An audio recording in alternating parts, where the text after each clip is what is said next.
Hello everyone, কেমন আছো তোমরা সবাই? আজকে হচ্ছে 17 তারিখ। হ্যাঁ, আজকে হচ্ছে বিশ্বকর্মা পুজো। জানি ভিডিওটা পোস্ট করতে একটু দেরি হয়ে গেল। তো আসলে কি বলো তো, আমরা তো এখন বাড়িতে নেই, সেটা তোমরা সবাই জানো। আমরা শিলিগুড়ি থেকে চলে এসেছি জলপাইগুড়িতে, আর এটা আমার পিসি বাড়ি। আজকের ব্লগটা কিন্তু স্কিপ না করে পুরো ব্লগটা দেখতে থাকো, কারণ আজকের ব্লগটা খুব স্পেশাল হতে চলেছে।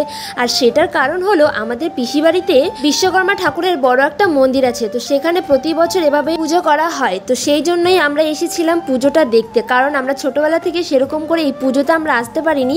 আর আমি খুব এক্সাইটেড ছিলাম, কারণ সবার মুখে আমি অনেক কিছু শুনেছি এভাবে করে পুজোটা, অনেক মজা হয়, ডিজে আনে, তারপরে সারাদিন হই হুল্লোড়, খাওয়া দাওয়া, অনেক লোকের আয়োজন করা হয়। তো সেই জন্য আমি দেখার জন্য খুব উৎসাহ ছিলাম। তবে ফাইনালি আমি আসতে পেরেছি পিসি বাড়িতে এই পুজোটার সময়। কিন্তু সকাল থেকে জানি না কি ভেবে মনটা খুব খারাপ করছিল। বাড়িতে এত বড় করে একটা পুজো, লোকজন, হই হুল্লোড়, কত কিছুই না হচ্ছিল, কিন্তু জানি না সকাল থেকে কেমন মন মরা লাগছিল। তারপরে সবাই যখন এক এক করে লোক আসা স্টার্ট হলো, আর এখানে তো কুহু আছে, কুহুর সঙ্গে একটু কথা বললেই মনটা ভালো হয়ে যায়। আর বুনু এখন জানো কথা বলতে শিখে গেছে, অনেক কথা বলা শুরু করে দিয়েছে। আর আস্তে আস্তে কিন্তু সব গেস্টরাও চলে এসেছে।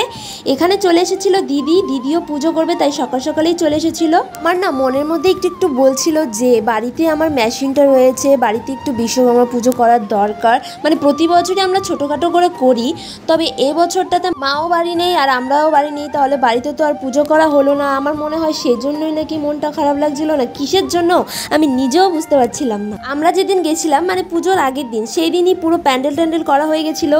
তারপরে পরের দিন, যেদিন মানে পুজো সকাল থেকে স্টার্ট করে দিয়েছে, মন্দির সাজানো, সবজি কোটা, ফুল বেলপাতা টোকানো। তোমরা তো প্রথম থেকে দেখতে পেলে আমরা বেলপাতাগুলো গুছিয়ে রেখেছিলাম, আর ফুলগুলো আগেই গোছানো হয়ে গেছিলো। পুজোটা আর কিছুক্ষণ পরে হবে, মানে এখনো ব্রাহ্মণ মশাই আসেনি, তাই আমরা এখানে সবাই একটু গল্প করছিলাম। আর এখন যে দৌড়ে গেল সেটা কিন্তু আমার নাতিবাবু ছিল।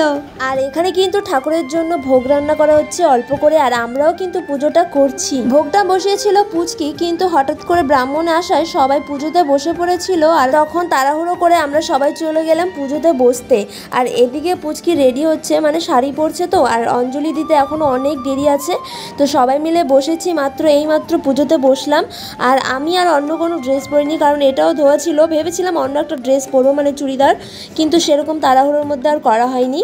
তো এখানে দেখো সবাই পুজো কমপ্লিট করলাম। পুজোর সময় তো আর ভিডিও করা যায় না, তো সবাই মিলে আজকের পুজোটা কমপ্লিট করলাম। এখন ঠাকুরকে প্রণাম করা হচ্ছে। তো পুজোটা হয়ে গেছে বলে ভিডিওটা স্কিপ করে দিও না, এখনো অনেক কিছু আছে, দাঁড়াও আস্তে আস্তে দেখতে থাকো, সব হবে। আর আজকের গোটা ভিডিওটাতে ভয়েস ওভার করতে হচ্ছে, তার কারণ সবার প্রথমেই বলে দিলাম, মনটা বেশি ভালো ছিল না, আর ব্লগটা আমি সেরকম করে স্টার্ট করতে পারিনি।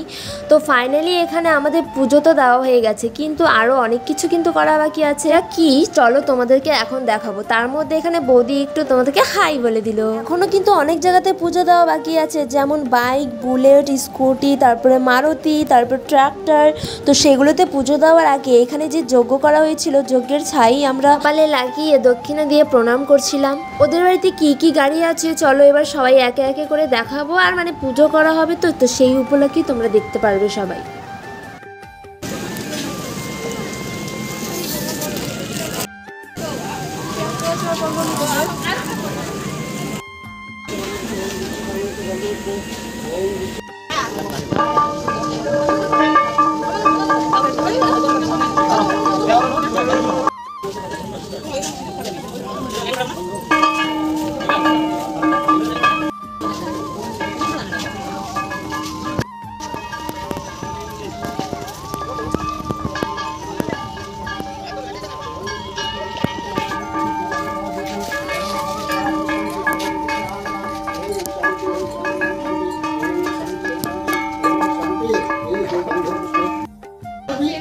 জল ছেড়ে দেবো দক্ষিণে দিয়ে কিন্তু 500 টাকা।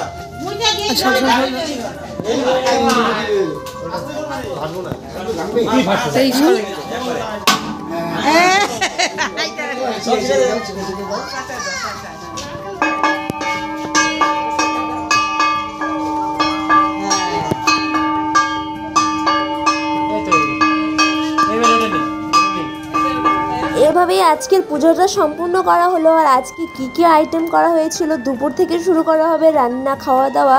তো কি আইটেম করা হয়েছিল সেটা জানতে হলে কিন্তু কমেন্টে অবশ্যই জানিও, তাহলে আমি উত্তরে বলে দেবো। আর তোমরা হয়তো এখানে অনেকটাই বুঝতে পারছো কি খিচুড়ি তো হবে, খিচুড়ির সঙ্গে আরও কি হবে সেটা জানতে হলে তোমাদেরকে কমেন্ট করতেই হবে।